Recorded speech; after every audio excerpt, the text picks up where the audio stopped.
नमस्कार। कैसे हो? मस्त ना। कुसुम प्राइवेट ट्यूटोरियल में आपका स्वागत है। आज हम 11th स्टैंडर्ड की पोयम है, कविता है प्रेरणा, वो हम भावार्थ के साथ पढ़ने वाले हैं। उसके कवि हैं त्रिपुरारी। पढ़ते हैं इसका काव्य परिचय। प्रस्तुत त्रिवेणियों में कवि ने मनुष्य के जीवन में माँ के ममत्व और पिता की गरिमा को व्यक्त करने के साथ जिंदगी की आपाधापी में जुटे माता पिता से बच्चों को स्नेह भी टुकड़ों में मिलता है, इस सच्चाई को भी उजागर किया है। निराशा के बादलों के बीच आशा का संचार करते हुए कवि कहते हैं कि ठोकर खाकर जीने की कला जो सीख लेता है, दुनिया में उसी की जय जयकार होती है। सुख दुख की स्थिति में स्थिर रहना ही मनुष्य की सही पहचान है। ये कविता जो है ये एक त्रिवेणी है। त्रिवेणी का अर्थ होता है इसके अंदर 3 पंक्तियाँ होती है, मतलब एक एक जो भी सेंजा है उस सेंजा के अंदर 3 लाइनें होती है। तो देखते हैं हम कविता। आप अपना बुक खोलिए, आप साथ में पढ़ेंगे। माँ मेरी बेवजह रोती है, फ़ोन पर जब भी बात होती है, फ़ोन रखने पर मैं भी रोता हूँ। देखो यहाँ पर जो माँ और बच्चे दोनों का रिलेशन यहाँ पर बताया है। तो कवि यहाँ पर कहते हैं कि जब मैं अपनी माँ के साथ जब भी फ़ोन पर बात करता हूँ तो वो रो पड़ती है। रोने की वजह कोई नहीं होती, लेकिन फिर भी वो रो लेती है। कोई कारण नहीं होता उसका रोने का। जब फ़ोन पर माँ रोती है तब मैं कभी रोता नहीं हूँ, लेकिन माँ से मैं बात करने के बाद जब मैं फ़ोन रख देता हूँ, मेरे मन के जो भाव होते हैं वो भी उमड़ पड़ते हैं और वे भी रोए बिना नहीं रहते। लेखक क्या कहते हैं कि माँ तो रोती है लेकिन मैं भी रोता हूँ, पता नहीं क्यों, लेकिन मेरे भाव भी उमड़ पड़ते हैं और मैं भी रोता हूँ। आगे पंक्ति हम देखेंगे। सख्त ऊपर से मगर दिल से बहुत नाजुक हैं, चोट लगती है मुझे और वह तड़प उठते हैं। हर पिता में ही कोई माँ भी छुपी होती है। देखो यहाँ पर पिता के बारे में बताया है कि पिता का जो हृदय होता है वो कोमल होता है, लेकिन माँ क्या करती है, अपने भाव को बता देती है। लेकिन पिता क्या करते हैं, पिता की भी ममता माँ की तरह ही होती है, लेकिन वो दिखाते नहीं हैं। वो हमें ऊपर से कैसे लगते हैं, सख्त लगते हैं। जैसे एक श्रीफल होता है। श्रीफल कैसे होता है, बाहर से हमें बहुत कड़क लगता है, सख्त लगता है, अंदर से कैसा होता है, बहुत नाजुक नर्म लगता है हमें। वैसे पिता का भी दिल, हृदय कैसा होता है, उस श्रीफल की तरह होता है, बाहर से सख्त, ऊपर से सख्त और अंदर से दिल उनका नाजुक होता है। जब मैं छोटा हूँ या बड़ा हो जाता हूँ तो जब मुझे चोट लगती है उस वक्त वो भी तड़पते हैं, उनको भी दुख होता है। तभी मुझे एहसास होता है कि पिता के अंदर एक माँ छुपी हुई होती है। आगे देखते हैं पंक्ति। मेरे ऑफिस में महीनों से मेरी दिन की शिफ्ट, तेरे ऑफिस में महीनों से तेरी रात की शिफ्ट, नन्हे बच्चों को तो टुकड़ों में मिले हैं माँ बाप का। देखो यहाँ पर हम आज की जो हमारी जीवन शैली है, हम आधुनिक युग में जो जी रहे हैं, तब पति और पत्नी दोनों नौकरी करते हैं और कभी कभी ऐसा हो जाता है कि उनकी जो शिफ्ट होती है, मतलब कभी को समझो जो पिता होता है वो दिन में काम करता है और कभी रात में करता है। तो इसके लिए यहाँ पर कहा है कि महीनों से मेरी दिन शिफ्ट और तेरे ऑफिस में महीनों से तेरी रात की शिफ्ट। मतलब कई बार ऐसे होता है कि माँ बाप एक साथ बच्चों को नहीं मिल पाते हैं। कभी माँ का प्यार मिलता है और कभी ऐसा होता है कि जब माँ होती है तब पिता काम पर होते हैं। तो इसके लिए यहाँ पर कहा है कि नन्हे बच्चों को, जो बच्चे अभी छोटे हैं, उन बच्चों को भी माँ बाप का प्यार कैसे मिलता है? टुकड़ों में मिलता है। तो यहाँ पर माँ और पिता का जो प्यार है उसके बारे में यहाँ पर कवि ने बताया है हमें। उगते सूरज को सलामी तो सभी देते हैं, डूबते वक्त मगर उसको भुला मत देना। डूबना उगना तो नजरों का महज धोखा है। यहाँ पर हमें कवि ने जो दिन और रात, जो उजाला और अंधियारा, ये सारे जो रिलेशन है, उगना और डूबना, सुख और दुख, ये सारी चीज़ों का यहाँ पर कवि ने बहुत मार्मिक तरीके से यहाँ पर बताया है। कवि कहते हैं कि जब हम बड़े हो जाते हैं तभी हमें कोई ना कोई सलामी दे ही जाता है। जैसे सूर्य उदय होता है और अस्त होता है, मगर अस्त होना उदय होने का लक्षण है। इसीलिए उदय होना और अस्त होना दोनों का महत्व समान है। क्यों दोनों का महत्व क्यों समान बताया है? अगर वो अस्त होगा ही नहीं तो उदय कैसे होगा? अगर जीवन में दुख आएगा ही नहीं तो हमें सुख का कैसे पता चलेगा? तो यहाँ पर पतन के समय किसी का तिरस्कार नहीं करना चाहिए। तो अस्त होता है, उदय होता है, ये दोनों जो क्रियाएं होती है उसके बारे में, उसके प्रति हमें कभी भी तिरस्कार नहीं होना चाहिए, चाहे सुख आए चाहे दुख आए उसमें। आगे की पंक्ति देखते हैं हम। चलते चलते जो कभी गिर जाओ, खुद को संभालो और फिर से चलो, चोट खाकर ही सीख मिलती है। कवि ने यहाँ पर हमें बताया है कि चलते चलते मतलब जीवन में जब हम आगे बढ़ते हैं, हम जब सफलता प्राप्त कर लेते हैं, लेकिन उस सफलता के अंदर कभी भी असफलता छुपी हुई होती है। हम कई बार प्रयास करते हैं और प्रयास करते समय हम जब असफल हो जाते हैं तब हम निराश हो जाते हैं। लेकिन उस वक्त हमें निराश नहीं होना है, हमें फिर से हमारे प्रयत्न करने हैं। क्यों? क्योंकि जो अपयश है यही यश की पहली सीढ़ी कही जाती है। चाहे कितना भी हो घनघोर अंधेरा छाया, आस रखना कि किसी रोज उजाला होगा, रात की कोख ही से सुबह जन्म लेती है।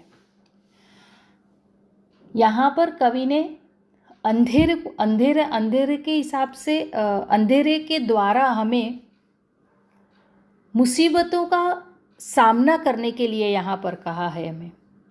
कवि कहते हैं कि मनुष्य के जीवन में विपत्तियाँ, आफत, तकलीफ़ें, मुसीबतें ये तो आती ही रहती हैं। उस समय हमें घबराना नहीं है।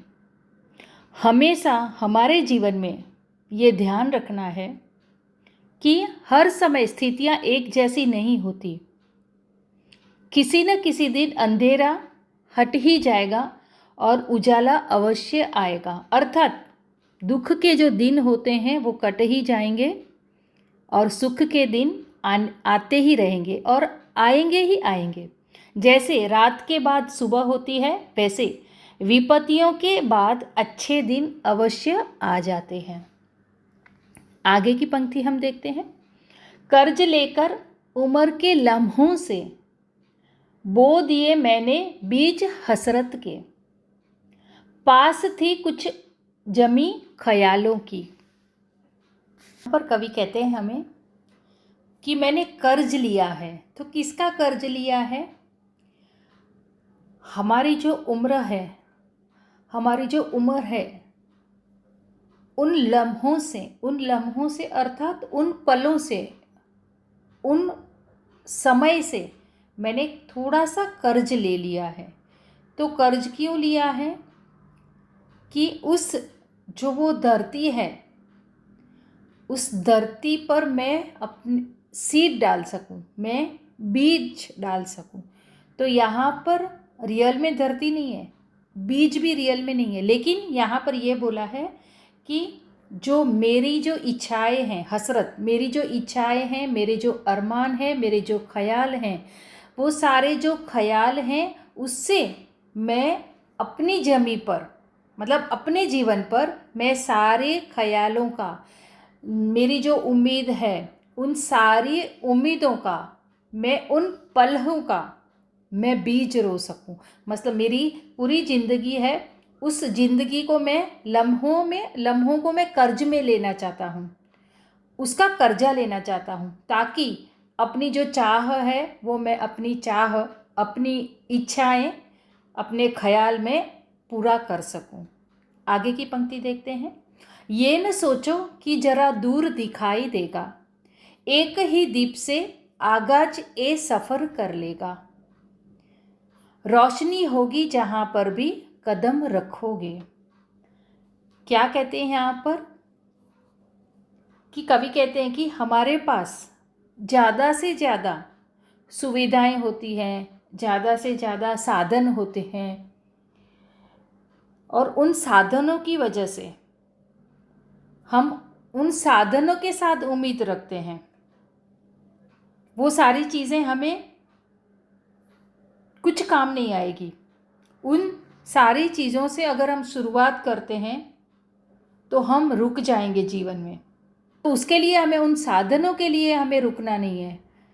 आगाए ए सफ़र, मतलब जो हम यात्रा शुरू करने जा रहे हैं, हम जो काम शुरू करने जा रहे हैं, तो उस काम के अंदर रोशनी होगी ही होगी।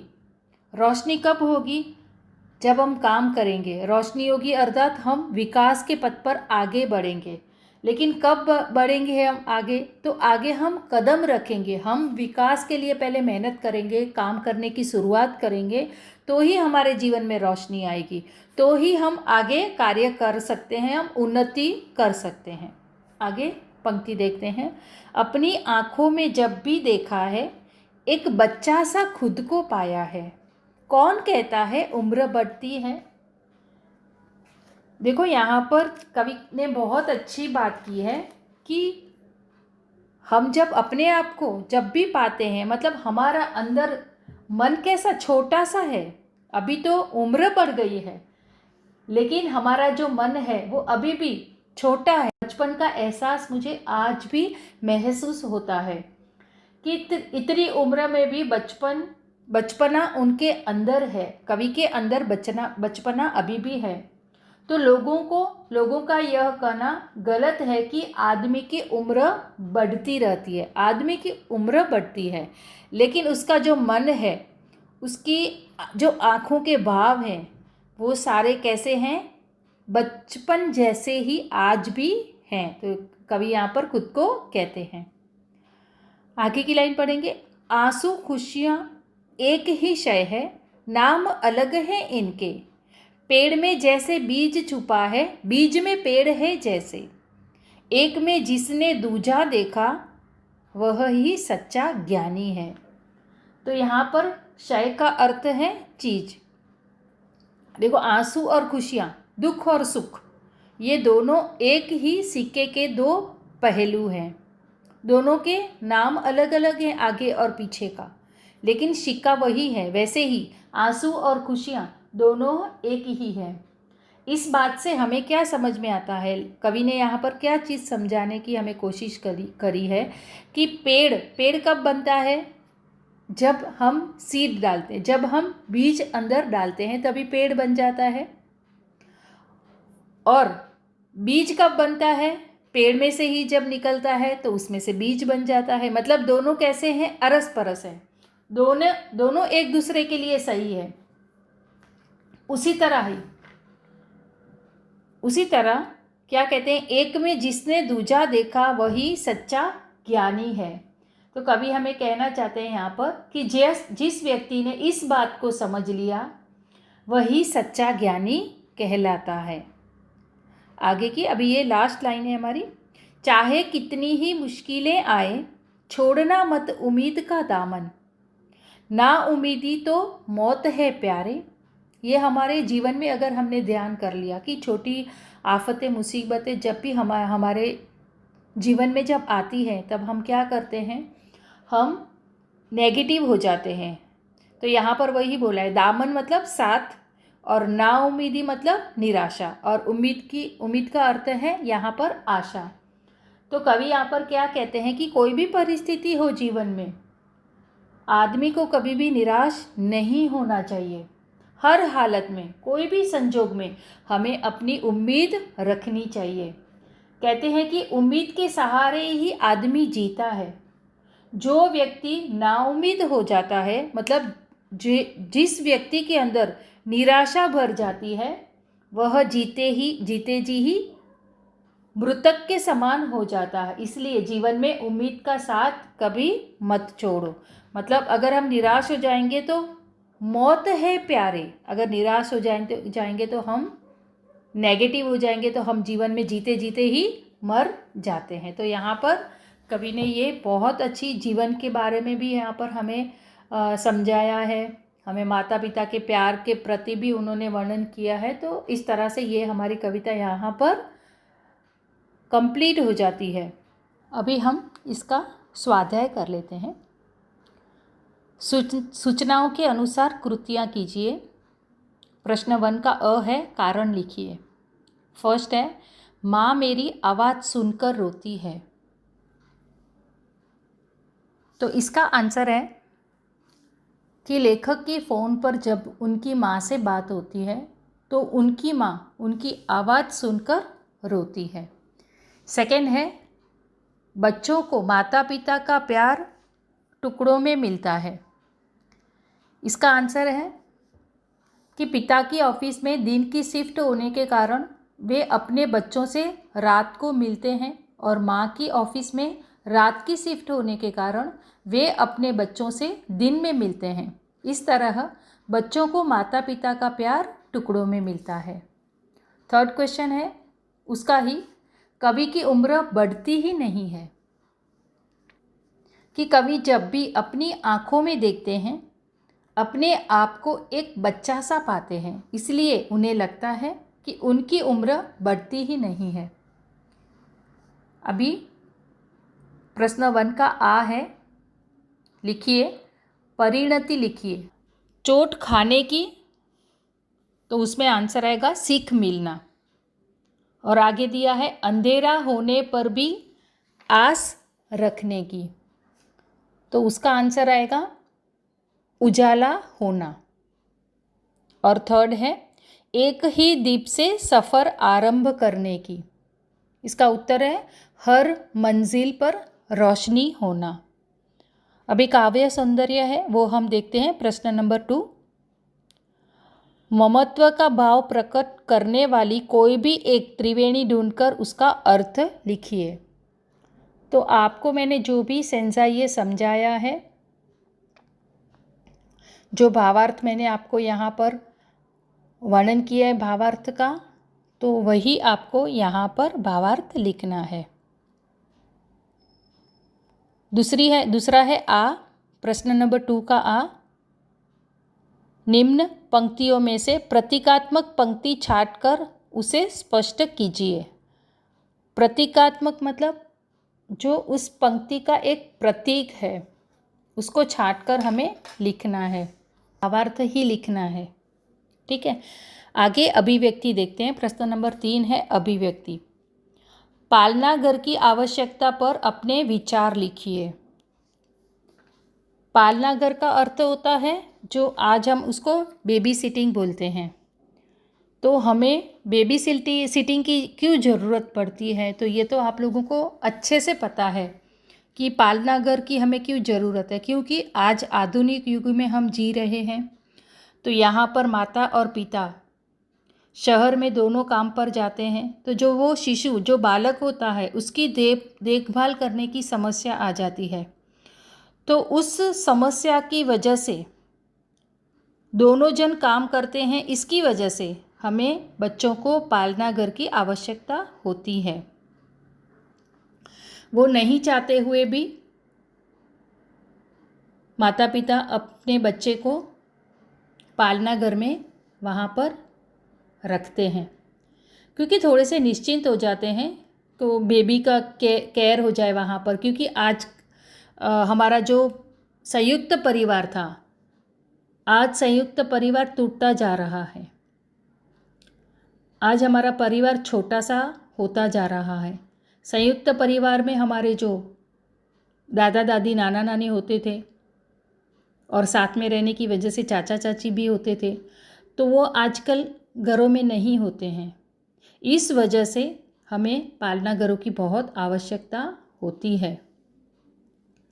लेकिन कभी कभी दुविधा ये भी हो जाती है कि पालना घरों में बच्चों के साथ दुर्व्यवहार करने के जब समाचार हमें मिलते हैं, तभी हमें लगता है कि इस पर हमें अंकुश लगाने की ज़रूरत रखनी चाहिए।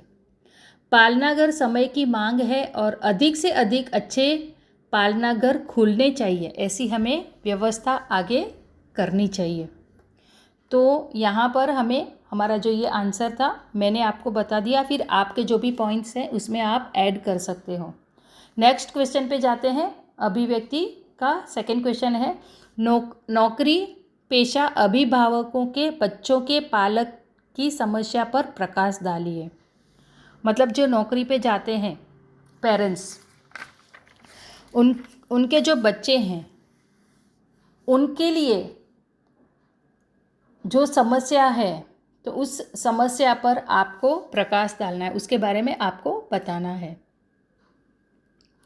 आज की तारीख में नौकरी पेशा अभिभावकों के सामने बहुत बड़ी समस्या होती जा रही है। अभी आजकल ज़्यादा से ज़्यादा समय पेरेंट्स जो माता पिता हैं वो नौकरी पे समय उनका चला जाता है, अपने बच्चों को वो समय पर्याप्त समय वो नहीं दे पाते हैं। इस वजह से वो माँ बाप के जो प्यार होता है उनसे भी वंचित हो जाते हैं। इसके लिए बचपन से लेकर बड़े होने तक इन बच्चों का संपर्क अपना देखरेख करने वाली आया, तरह तरह के बच्चों और स्कूल के जो शिक्षिकाओं से होती हैं उनसे होता है। ऐसी हालत में कभी कभी उनमें गलत आदतें पड़ने लगती है, गलत लोगों के संपर्क में आते हैं। इस वजह से उनके स्वभाव में, उनकी रोज की दैनिक कार्य करते हैं उसमें बहुत सारी तकलीफ़ें होती है उनके। कभी कभी तो वो बुरी लत का शिकार भी होने लगते हैं।